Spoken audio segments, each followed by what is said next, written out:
ଓଡ଼ିଶାରେ ବିଦ୍ୟୁତ୍ ବିତରଣ ଦାୟିତ୍ୱ ନେଇଥିବା ଟାଟା ପାୱାର କମ୍ପାନୀର ମନମୁଖୀ ଶାସନରେ ଅତିଷ୍ଠ ହୋଇପଡ଼ିଥିବା ଯନ୍ତ୍ରୀମାନେ ଶେଷରେ ଆନ୍ଦୋଳନକୁ ଓହ୍ଲାଇଛନ୍ତି। ପ୍ରାଥମିକ ସ୍ତରରେ ସେମାନେ 27 ତାରିଖରୁ କଳା ବ୍ୟାଚ୍ ପରିଧାନ କରି ପ୍ରତିବାଦ ଜଣାଉଥିବା ବେଳେ ଯନ୍ତ୍ରୀମାନଙ୍କର ଦାବିକୁ ନେଇ କୌଣସି ନିଷ୍କର୍ଷ ନ ବାହାରିଲେ ଆସନ୍ତା ଅକ୍ଟୋବର ମାସ 3 ତାରିଖରୁ ଅସହଯୋଗ ଆନ୍ଦୋଳନ ଆରମ୍ଭ ହେବ ବୋଲି ଆୟୋଜିତ ଏକ ସାମ୍ବାଦିକ ସମ୍ମିଳନୀରେ ରାଜ୍ୟ ବିଦ୍ୟୁତ୍ ନିଗମ ଯନ୍ତ୍ରୀ ସଂଘ ବାଲେଶ୍ୱର ଶାଖା ସାଧାରଣ ସମ୍ପାଦକ ଅନାଥ ବନ୍ଧୁ ଚରଣ ଦାସ ପ୍ରକାଶ କରିଛନ୍ତି।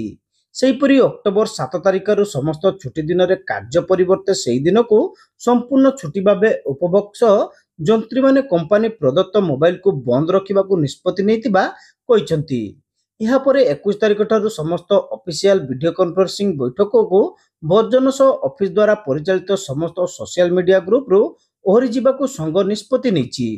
ଏହା ସତ୍ତ୍ୱେ କମ୍ପାନୀ କର୍ତ୍ତୃପକ୍ଷ ଯଦି କୌଣସି କାର୍ଯ୍ୟାନୁଷ୍ଠାନ ଗ୍ରହଣ ନ କରନ୍ତି ତାହେଲେ ଆସନ୍ତା ନଭେମ୍ବର 6 ତାରିଖ ଦିନ ଟିପିନଡିଏଲର ମୁଖ୍ୟ କାର୍ଯ୍ୟାଳୟ ସମ୍ମୁଖରେ ବିକ୍ଷୋଭ ପ୍ରଦର୍ଶନ କରାଯିବ ବୋଲି ଶ୍ରୀ ଦାସ ଚେତାବନୀ ଦେଇଛନ୍ତି। ଟାଟା ପାୱାର ବିଦ୍ୟୁତ୍ ବିତରଣ ଦାୟିତ୍ୱ ନେବା ପରଠାରୁ ରାଜ୍ୟ ବିଦ୍ୟୁତ୍ ବିଭାଗ ଅଧୀନରେ ନିଯୁକ୍ତି ଯନ୍ତ୍ରୀମାନଙ୍କୁ ଏକ ପ୍ରକାର କଣଠେସା କରି ରଖାଯାଇଥିବା ଅଭିଯୋଗ କରିଛନ୍ତି। ଉତ୍ତର ଓଡ଼ିଶାରେ ବିଦ୍ୟୁତ୍ ବିତରଣ ପାଇଁ ରାଜ୍ୟ ସରକାର ଓ ଟାଟା ପାୱାରକୁ ନେଇ ଯୌଥ କମ୍ପାନୀ ଟିପିନଡିଏଲ ଗଢ଼ାଯାଇଛି। ମାତ୍ର ଏହି କମ୍ପାନୀରେ ସେମାନଙ୍କର ସଂଖ୍ୟା ସୀମିତ ଥିବା ବେଳେ ଟିପିଏନଡିଏଲ ପକ୍ଷରୁ ନିଜସ୍ୱ 2000ରୁ ଉର୍ଦ୍ଧ୍ୱ ଯନ୍ତ୍ରୀଙ୍କୁ ନିଯୁକ୍ତି ଦିଆଯାଇଛି। ଟିପିଏନଡିଏଲରେ ରାଜ୍ୟ ସରକାରଙ୍କର 49% ଅଂଶଧନ ଥିବା ସତ୍ତ୍ୱେ ସରକାରଙ୍କ ପକ୍ଷରୁ କର୍ମଚାରୀ ନିଯୁକ୍ତି ହେଉନଥିବା କମ୍ପାନୀ ଏକପକ୍ଷିଆ ଭାବେ କର୍ମଚାରୀ ନିଯୁକ୍ତି କରୁଛି।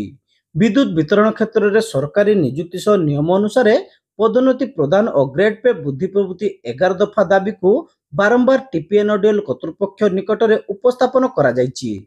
ମାତ୍ର ସେମାନଙ୍କର କୌଣସି କଥାକୁ ଟିପିଏନଡିଏଲ କର୍ତ୍ତୃପକ୍ଷ କର୍ଣ୍ଣପାତ କରୁନଥିବା ସଂଘ ପକ୍ଷରୁ ଆରୋପ ଉଠାଯାଇଛି। ଗତ ଅଗଷ୍ଟ 13 ତାରିଖରେ 11 ଦଫା ଦାବିକୁ ନେଇ ସ୍ମାରକପତ୍ର ପ୍ରଦାନ କରାଯାଇଥିବା ବେଳେ ଟିପିଏନଡିଏଲ କର୍ତ୍ତୃପକ୍ଷ କେବଳ ଟାଳଟୁଳ ନୀତି ଅବଲମ୍ବନ କରୁଥିବା ସାଧାରଣ ସମ୍ପାଦକ ଶ୍ରୀ ଦାସ ଅଭିଯୋଗ କରିଛନ୍ତି।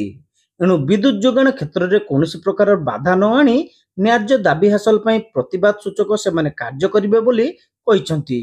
ଅନ୍ୟମାନଙ୍କ ମଧ୍ୟରେ ସଂଘର ବାଲେଶ୍ୱର ଶାଖା ଉପସାଧାରଣ ସମ୍ପାଦକ ରମେଶ ଚନ୍ଦ୍ର ଦାସ, ଉପସଭାପତି ନଟବର ବେହେରା, କାର୍ଯ୍ୟକାରୀ କମିଟି ସଦସ୍ୟ ବୀରକିଶୋର ଦାସ, ସହ ସମ୍ପାଦକ ଉମାକାନ୍ତ ବାରିକ, ଜର୍ନାଲ ସମ୍ପାଦକ ବିଶ୍ୱଜିତ ମହାପାତ୍ର, ସଂଘର ମୟୂରଭଞ୍ଜ ଜୋନ ସହ ସମ୍ପାଦକ ବିଦ୍ୟାଧର ପଣ୍ଡା ପ୍ରମୁଖ ଏହି ସାମ୍ବାଦିକ ସମ୍ମିଳନୀରେ ଉପସ୍ଥିତ ଥିଲେ।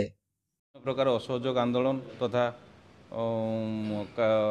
असहयोग आंदोलन तापर आमर 27 तारिख ठारू आम कला बेस पिंधिचु 3/10/2024 ठारू असहयोग आंदोलन ओह्लैबू आ 7/10/2024 पाखु समस्त छुट्टी को आम उपभोग करूँ। कौन छुट्टी दिन आम कार्यक्षेत्र रही ना आम घरे रहीकि आमर कार्य करूँ। तापर आम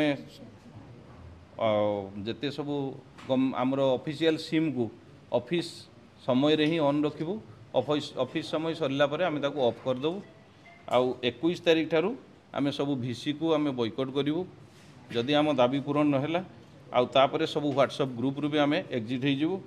आउ 6/11/2024 तारिख दिन आमे जानुगंज स्थित आमर जो मुख्य कार्यालय रे आमे विक्षोभ प्रदर्शन करूँ। मुख्यतः होची जमती आमर गवर्नमेंट कैडर रे पोस्टिंग बंद कर देइचंती।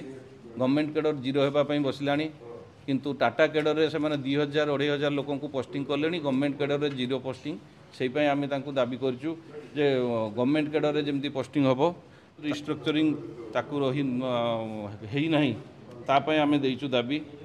आउ विभिन्न किसी सबू स्टेग्नेशन है कि पिला माने 20 वर्ष धरिकी गोटे जगार अच्छा प्रमोशन पाई ना से सब दाबी।